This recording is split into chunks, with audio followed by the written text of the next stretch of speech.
Matthew Henry escreveu, abre aspas, às vezes a graça de Deus opera nos pecadores quando eles estão fervorosamente empenhados em seus mais desesperados interesses pecaminosos. Fecha aspas. Isso tem tudo que ver com a vida do apóstolo Paulo. Ele foi um perseguidor implacável da igreja, mas foi transformado no maior líder do cristianismo depois de nosso Senhor Jesus. Hoje aprenderemos sobre liderança, estudando a vida deste ícone da igreja. Vamos juntos aprender a palavra de Deus.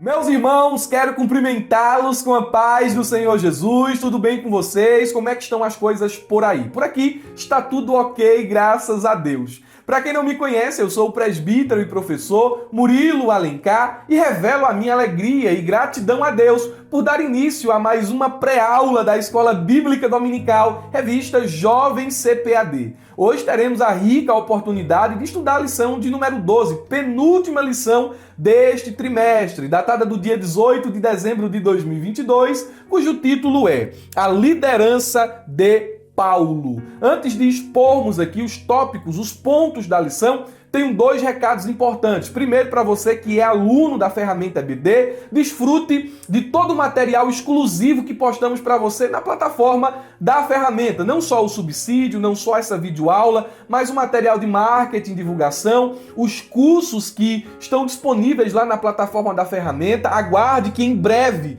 serão atualizados a grade de cursos, tá bom? Estamos preparando aí um curso de educação cristã e olha, está ficando sensacional. Você que é aluno da ferramenta EBD recebe todas essas atualizações sem custo adicional algum.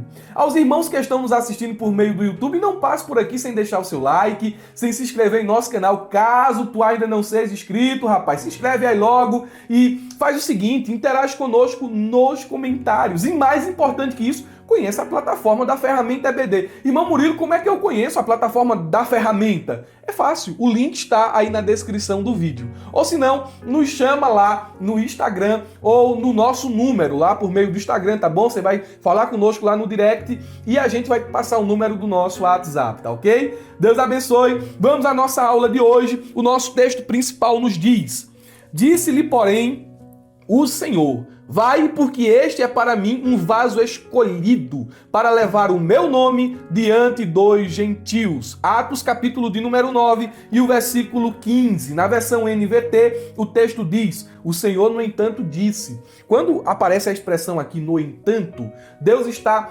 contradizendo uma perspectiva de Ananias. Ananias é a pessoa com quem Deus está falando aqui no contexto de Atos 9. Olha, eu tenho um rapaz, o nome dele é Paulo, ele está na casa de um homem chamado Judas, na rua direita, você vai ter que ir lá, vai orar por ele está lhe esperando, porque eu já revelei a ele que você ia chegar lá.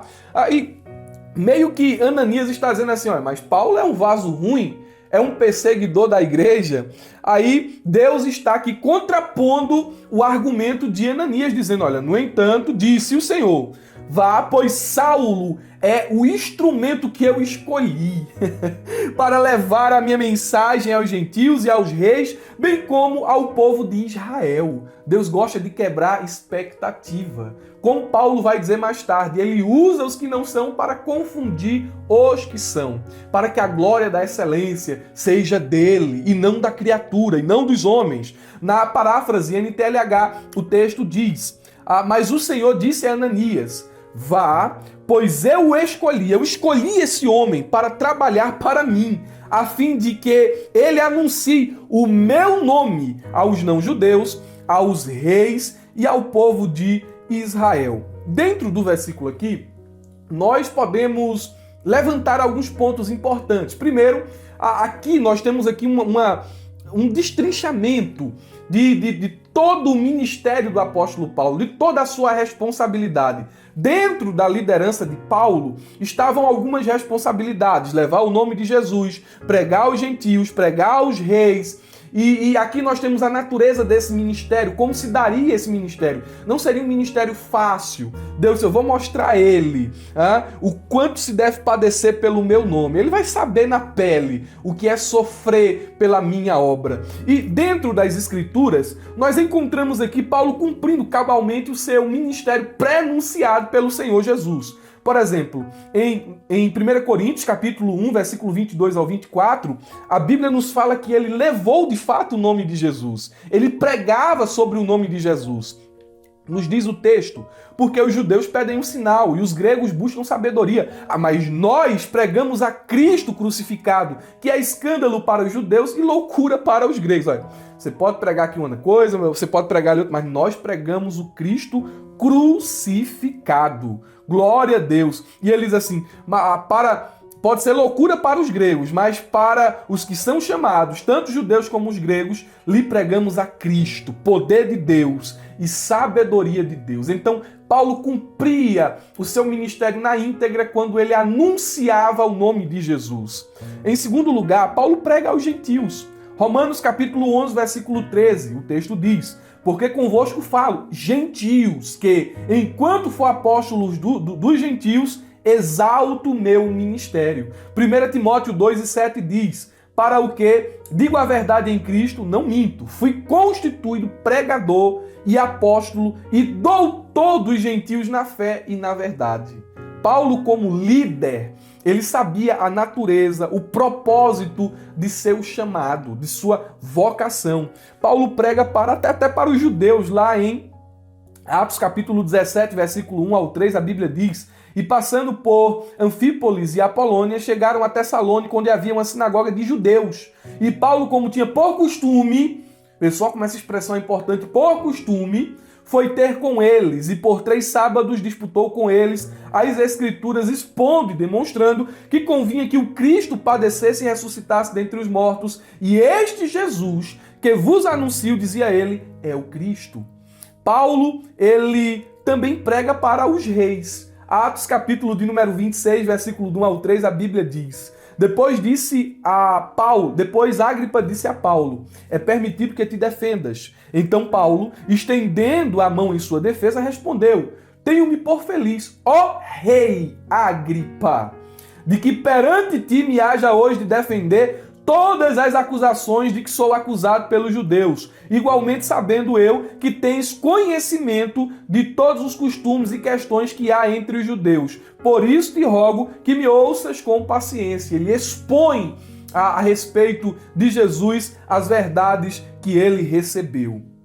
E por último, esse texto aqui principal também fala a respeito dos sofrimentos do apóstolo Paulo no desempenhar de sua vocação.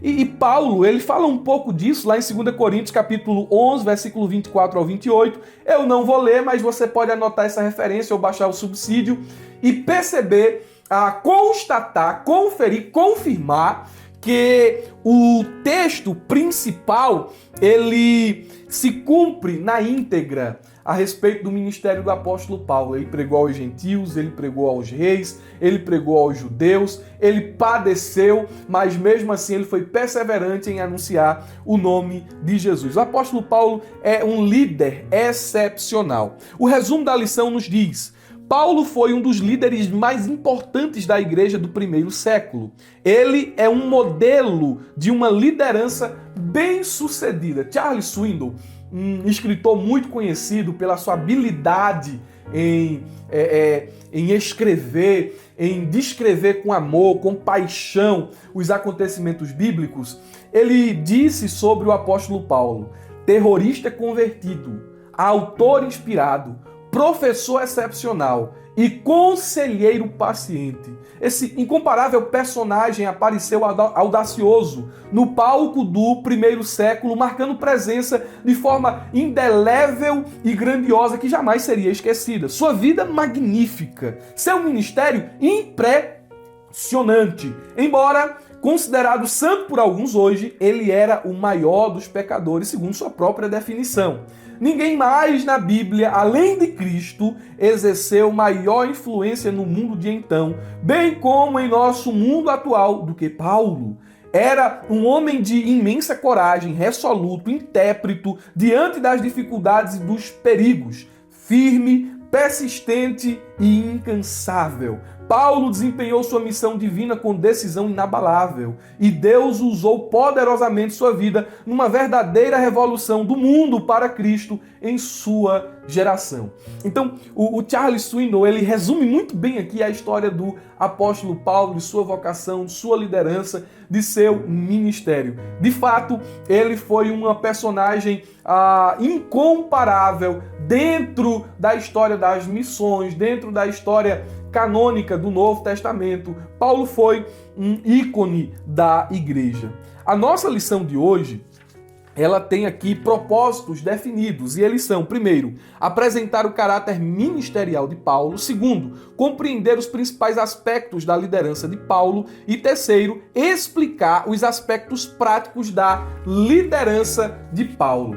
Eu espero atingir esses objetivos à medida em que formos aqui expondo os tópicos da lição. O tópico de número 1 vai falar sobre o caráter ministerial de Paulo. E aqui a gente vai descrever não só o início de tudo, de como começou, mas também vamos falar algumas características dessa trajetória tão abençoada por Deus, que foi o ministério de Paulo. O início de tudo, né, de sua conversão até o exercício de seu ministério. Paulo, ele passou de perseguidor da igreja a vaso escolhido.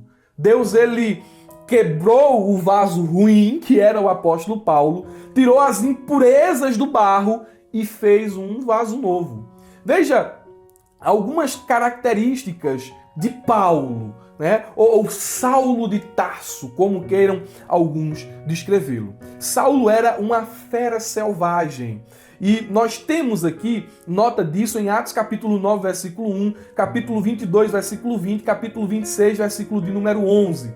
A expressão respirando ameaças de morte faz uma alusão ao arfar e ao bufar dos animais selvagens. Saulo perseguia os discípulos de Cristo do mesmo modo que uma fera selvagem caça a sua presa. Na linguagem dos crentes de Damasco, Saulo era um destruidor. Atos capítulo 9, versículo 21. Não é ele o homem que procura destruir em Jerusalém aqueles que invocam este nome? Em Atos 8:1 está escrito que Saulo assolava a igreja. E a expressão assolava pode significar destruição de um corpo por um animal selvagem. Então, é o primeiro retrato de Paulo antes de sua conversão. Um animal selvagem. Paulo também era um caçador implacável. Atos capítulo 9, versículo 2, 22 e 3 e 26 e 9. Paulo não se contentou apenas em perseguir os cristãos em Jerusalém. Agora, ele queria persegui-los até mesmo em cidades estranhas. O próprio Paulo testemunha acerca de seu passado sombrio quando ele diz em 1 Timóteo 1:13: a mim que anteriormente fui blasfemo, perseguidor e insolente. Veja os atributos desse homem: blasfemo, perseguidor e insolente. Ele era um caçador implacável. Terceiro, Paulo era um torturador desumano. Atos capítulo 26, versículo 11. O ódio de Paulo contra Cristo e os cristãos era tão impetuoso que ele não se satisfazia apenas em manietar, em encerrar em prisões aqueles que confessavam o nome de Jesus, mas também castigava por todas as sinagogas, obrigando-os a blasfemar. Como é que você obriga alguém a blasfemar o nome de Jesus? A única maneira de isso acontecer era justamente forçar uma pessoa a blasfemar. Melhor dizendo, forçar uma pessoa a negar a Jesus por meio de tortura. Então Paulo, ele era um torturador desumano. Nega Jesus, nega Jesus, nega Jesus. Dá mais uma cipuada nele aí, nega Jesus. Saulo, ele era um assassino sem coração. Atos 9, 21 e 26, 10. Olha o que a Bíblia diz em Atos capítulo 26, versículo 9 e 10. Eu vou ler para os irmãos. eu também estava convencido de que deveria fazer todo o possível para me opor ao nome de Jesus o Nazareno. E foi exatamente isso que fiz em Jerusalém. Com a autorização dos chefes, dos sacerdotes, lancei muitos santos na prisão. E quando eles eram condenados à morte, eu dava o meu voto contra eles. Podem matar. Podem matar. É culpado. Matem esses homens, essas mulheres. Então ele era um assassino sem coração. Ele parece que não tinha remorso, não sentia compaixão dos cristãos.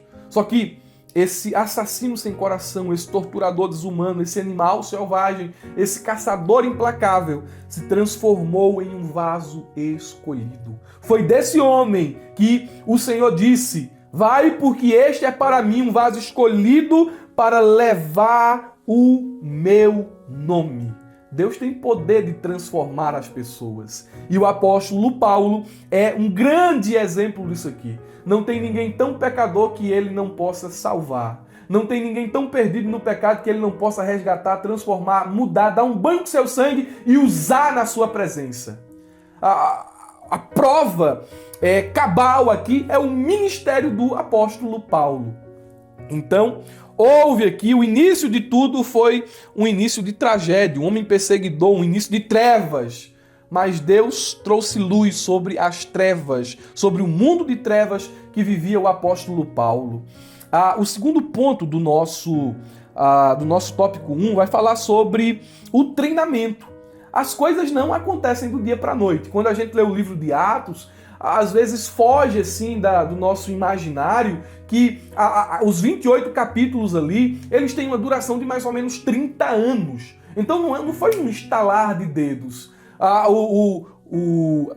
O animal selvagem, depois que foi amansado, ele já não subiu o pódio, ele já não assumiu as missões da igreja, ele já não começou a escrever as cartas. Houve um período de preparação, um tempo de treinamento. Paulo foi um líder preparado por Deus no silêncio, na solidão e na obscuridade. O que a Bíblia registra sobre o tempo do anonimato do apóstolo Paulo é o seguinte: primeiro, Paulo ficou um tempo na Arábia e em Damasco, foram mais ou menos 3 anos, Gálatas 1:17. Depois desses 3 anos, ele foi para Jerusalém, ficou 15 dias, onde conheceu Pedro, Tiago, irmão do nosso Senhor Jesus, Gálatas 1:17 e o versículo 18.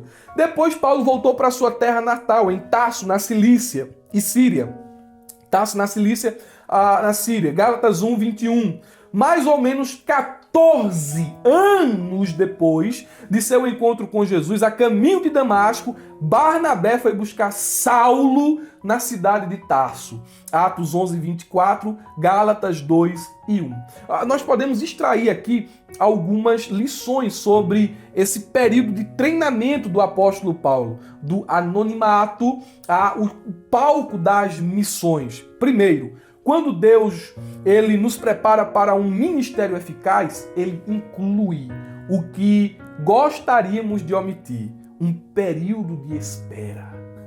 E isso cultiva naquele vocacionado paciência. Segundo, à medida que Deus nos faz esperar, escondendo-nos nas sombras do anonimato, ele mostra que não somos indispensáveis. E isso nos torna humildes.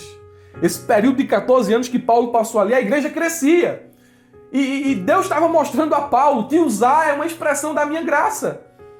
Te usar é uma expressão da minha soberania. Tu não é ninguém porque tu não é indispensável. Se tu se calar, eu levanto outro. Então não confie nas suas habilidades, nas suas aptidões, na sua formação. Não. De forma alguma. É minha graça. E a gente vai ver isso mais à frente. Terceiro, quando Deus finalmente decide usar-nos, o chamado sempre chega quando menos se espera, quando nos sentimos menos qualificados, e isso nos torna efetivo.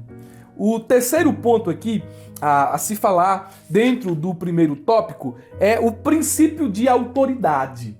E eu queria que você prestasse atenção no que eu vou lhe dizer aqui agora. Eu escrevi algo aqui que gostaria de compartilhar com vocês. Paulo, antes de se tornar um líder eficiente, ele passou por um processo de preparação onde foi liderado por Barnabé. Por mais que ele fosse intelectualmente superior a Barnabé, por mais que ele tivesse títulos de formação como fariseu, aos pés de Gamaliel, ele teve que passar por esse processo de ser liderado. O liderado, ele aprende o valor da obediência, do respeito, da perseverança e da humildade. Em nossos dias, nós enfrentamos um problema: a escassez de líderes competentes, pois são poucos os que estão dispostos a passar pelo processo de preparação. O que se quer hoje, né? Todo mundo quer liderar, mas ninguém quer ser liderado. Todo mundo quer fazer alguma coisa, mas ninguém quer passar pelo processo de preparação. Aí o que é que acontece? Tem muita gente pulando etapas. Se você é um líder que Deus está levantando, não pule etapas. Não pule etapas, tenha referências em sua vida. Olha, fulano de tal me discipulou, fulano de tal cuidou de mim, me ensinou, me mostrou o caminho, eu servi a Deus sob a orientação dele, sobre a orientação dela, para você ter boas referências de liderança, para que quando, enfim, chegar o momento de você liderar, você ter uma liderança sólida, você ter base, você ter estrutura. O problema de quem pula etapa é achar que vai ter resultado. Você pode até ter um aparente resultado, só que o final disso vai ser fracasso. Quem pula etapas no processo de preparação para liderar vai fracassar. O segundo ponto da nossa lição fala sobre a liderança de Paulo. E essa liderança está fundamentada em integridade. É o que diz o primeiro ponto do segundo tópico. Integridade é uma conduta que se caracteriza por uma convergência entre palavra e ações. Uma pessoa íntegra, ela tem uma conduta reta, ela faz o que ela fala, o que ela pensa sempre está subordinado à ética e à honestidade. Ela mantém a sua honra e o que ela pensa reflete-se naquilo que ela faz. Isso se reflete com clareza. Há um texto da Bíblia onde nós podemos constatar a integridade do apóstolo Paulo em seu ministério. São 10 versículos e eu vou lê-los aqui para você. Vou ler na versão NVT, 1 Tessalonicenses capítulo 2, versículo do 1 ao 10. Escute aqui e veja, à medida que a leitura for sendo feita, aspectos da integridade de Paulo. Vocês sabem, irmãos, que a visita que lhes fizemos não foi inútil. Sabem como fomos maltratados, quanto sofremos em Filipos antes de chegarmos aí. E, no entanto, com confiança em nosso Deus, anunciamos a vocês as boas novas de Deus, apesar de grande oposição. Portanto, como veem, não pregamos com a intenção de enganá-los. Aqui fala de integridade. Nem com motivos impuros, integridade. Nem com artimanhas. Em vez disso, falamos como mensageiros aprovados por Deus, aos quais foram confiadas as boas novas. Nosso propósito não é agradar as pessoas, integridade, mas a Deus, que examina as intenções de nosso coração. Integridade aqui. Como bem sabem, nunca tentamos conquistá-los com palavras de bajulação. Integridade. E Deus é nossa testemunha de que não agimos motivados pela ganância, mais uma vez aqui, integridade.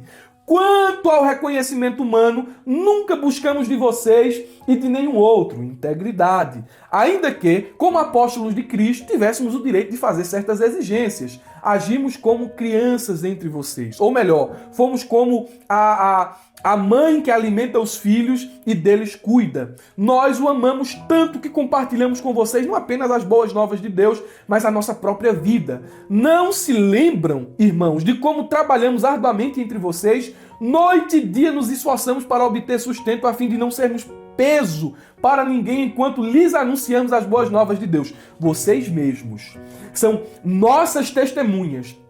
E Deus também é, que fomos dedicados, honestos e irrepreensíveis com todos vocês os que creem. Integridade. Veja que Paulo dá uma aula de como ter um ministério íntegro nesses versículos. O subponto de número 2 vai falar sobre uma liderança conduzida por Deus. E aqui o Senhor me tocou a escrever esse pequeno parágrafo. O líder conduzido por Deus deve aprender desde cedo que suas vontades e desejos necessariamente não são as prioridades de Deus. Irmão Murilo, o que é que você está querendo dizer? Calma, deixa eu terminar de ler o texto. Por mais que um líder sonhe coisas boas, ou tenha ótimos projetos, não significam que esses projetos sejam o querer de Deus. Paulo aprendeu isso em suas viagens missionárias. É o que o tópico vai falar aqui, o ponto vai falar aqui.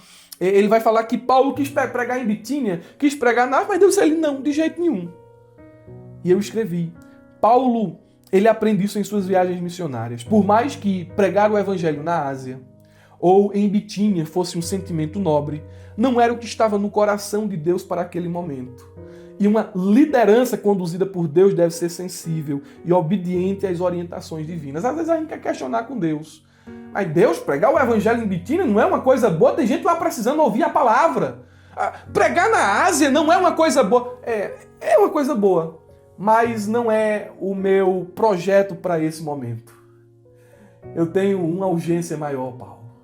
E qual é, Senhor? Macedônia. Às vezes a gente se apega aqui e diz assim, mas isso é para a glória de Deus? Isso é para o bem da obra? Aí Deus está dizendo, é uma coisa boa, mas não é o meu querer para o momento. Então, siga a minha orientação, a minha direção. O líder precisa ter uma liderança conduzida por Deus e Paulo nos ensina isso. Por fim, sobre a liderança de Paulo, ele nos fala sobre confiabilidade. O terceiro ponto do segundo tópico nos diz uma liderança confiável. Irmãos, um líder tratante, sem compromisso, enrolado nos negócios que faz, fofoqueiro e falso, é um agente de Satanás para matar os liderados ou para contaminá-los com o seu mau exemplo. A confiança, ela é algo construída com o tempo, conduta, ações e palavras. Ser confiável é a característica de quem é perseverante em fazer o que é certo e não daquele que por conveniência age honestamente uma vez ou outra.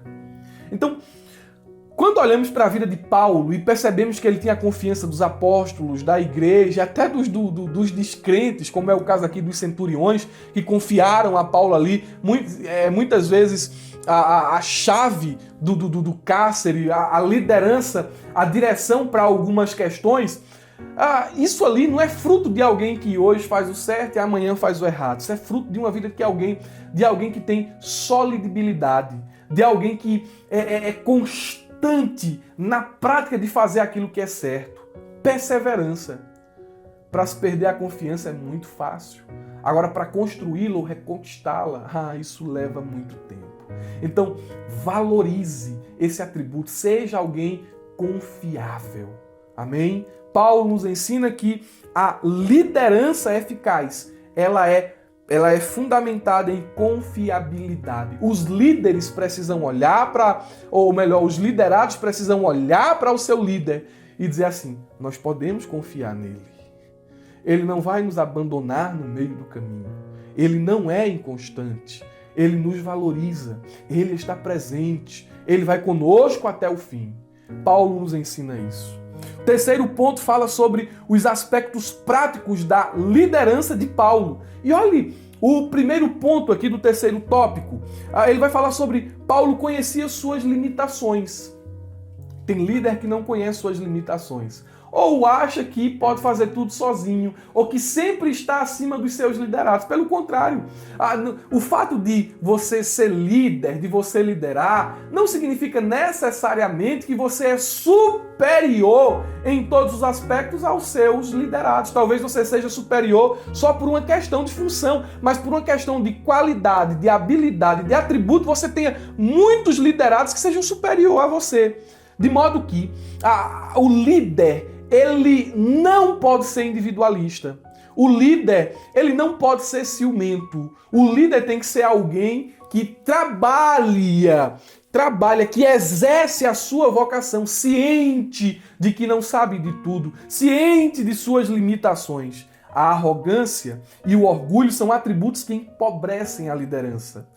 E Paulo sabia que, apesar de ter uma boa formação intelectual, Paulo sabia, ele tinha ciência que o sucesso de seu ministério não era fruto de sua erudição, mas da graça de Deus. Ele reconhecia suas limitações. Por mais que você tenha qualidades extraordinárias, por mais que você tenha atributos que sejam diferentes, que sejam assim, que chamem a atenção, reconheça suas limitações. Porque se não for a graça de Deus e a presença de Jesus, nada nós podemos fazer. Paulo sabia tanto disso que escreveu em 1 Coríntios, capítulo 15, versículo 10, o seguinte: o que agora sou, porém, deve-se inteiramente à graça que Deus derramou sobre mim. Mas Paulo, tu fala vários idiomas, tu é hábil na escrita, tu é bom de doutrina, tu escreveu praticamente metade do Novo Testamento. Paulo, tu foi formado aos pés de Gamaliel, tu é fariseu dos fariseus, tu é superior em muito na prática. Não. Mas hoje eu sou o que sou não por isso, mas pela graça de Deus que se derramou sobre mim e que não foi inútil. Trabalhei com mais dedicação que qualquer outro apóstolo, mas isso não foi... Hoje eu não cheguei aqui onde estou, não foi só esforço, não é esforço. Não fui eu, mas Deus que em sua graça operou por meu intermédio. Glória a Deus. O líder que conhece suas limitações, ele passa a depender de Deus em todas as situações. Em segundo, Paulo estava disposto a se sacrificar. Isso aqui fala de sentimento. Isso aqui é um dos aspectos práticos da liderança de Paulo. Ele, de fato, amava a igreja, ao ponto de se sacrificar por ela. Parece que o sentimento que estava no coração de Jesus quando ele marchou para a cruz era o mesmo sentimento que estava presente também no coração do apóstolo Paulo. Paulo demonstra o seu amor pela igreja servindo com intensidade. 2 Coríntios capítulo 12, versículo 15 diz: assim de boa vontade, por amor de vocês, gastarei tudo o que tenho e também me deixarei gastar pessoalmente. Paulo também declara o seu amor pela igreja, amando os irmãos intensamente, mesmo não sendo igualmente correspondido. 2 Coríntios capítulo 6, 11 e 12, a Bíblia diz: queridos coríntios, falamos a vocês com toda honestidade e lhes abrimos o coração. Não falta amor de nossa parte, mas vocês não nos negam o seu afeto. Mas o fato de ser menos amado pelos coríntios não diminuiu o amor de Paulo. Isso é sacrifício. Isso é amor em ação. Paulo evidencia o seu amor pela igreja, expressando intensa preocupação pelos irmãos e servindo-os mesmo em meio às fraquezas. Paulo servia mesmo estando fraco, abatido, ferido, machucado. 2 Coríntios capítulo 11, versículo 28 e 29, a Bíblia diz: além de tudo, sobre mim pesa diariamente a preocupação com todas as igrejas. Quem está fraco, que eu também não sinta fraqueza. Eu também me enfraqueço, mas eu me sacrifico por amor a vocês. Mesmo fraco eu sirvo, eu me entrego, eu me gasto. Glória a Deus. Que exemplo de liderança não temos olhando para a biografia do apóstolo Paulo. E em terceiro lugar, temos aqui mais um ponto. Paulo tinha responsabilidade. E para esse ponto aqui, eu quero ler Romanos, capítulo 1, versículo 14 e 16, que diz: eu sou devedor tanto a gregos como a bárbaros, tanto a sábios como a ignorantes, e assim quanto a mim, quanto está em mim, estou pronto para também vos anunciar o evangelho, a vós que estáis em Roma, porque não me envergonho do evangelho de Cristo. O que está acontecendo aqui? Paulo menciona 3 disposições inabaláveis que estão em seu coração em relação ao evangelho e à obra de Deus. Ele diz: eu sou devedor, eu estou pronto e eu não me envergonho do evangelho. Nós temos aqui 3 verdades que sustentam a responsabilidade de Paulo para com Deus e para com sua obra. Paulo, ele diz assim: eu sou devedor. E isso fala da obrigação do evangelho, responsabilidade. Eu sinto o peso da responsabilidade. Eu sou devedor de todos os homens. Segundo, sua dedicação ao evangelho, sua disponibilidade, sua prontidão. Ele diz: eu estou pronto. E por fim aqui nós temos a inspiração do evangelho. Fala do sentimento que ardia no coração de Paulo. eu não me envergonho, não. Estão dizendo por aí que é loucura, estão dizendo por aí que é blasfêmia, mas eu não me envergonho desse evangelho. A convicção que Paulo tinha, ele é poder de Deus para salvar quem diz que é blasfêmia e para salvar quem diz que é loucura. Para salvar o judeu como também o grego. Eu creio nesse evangelho e dele eu não me envergonho. E essas três afirmações aqui, elas demonstram a responsabilidade do apóstolo Paulo, desse ícone da igreja. Meus irmãos, nós finalizamos assim a exposição da lição de número 12. Graças a Deus, eu espero ter atingido aqui as suas expectativas com relação a todos os tópicos e os seus respectivos subpontos. Então, eu lhe espero na próxima aula, lição de número 13, onde falaremos sobre Jesus, o modelo de líder, e assim estaremos encerrando esse trimestre que fala sobre liderança na Igreja de Cristo e escolhidos por Deus para servir. Que o Senhor abençoe a sua vida e coopere conosco, compartilhando esse vídeo com mais pessoas. Você que é professor da classe de jovens, tira um print, tira uma foto aí, você assistindo essa pré-aula, ou você tira uma foto aí do computador, do tablet, da televisão, um print do celular, marca a gente lá no Instagram, @MuriloAlencar e @AbraJaula, tá bom? Então, meus irmãos, não se esqueçam, abra a jaula.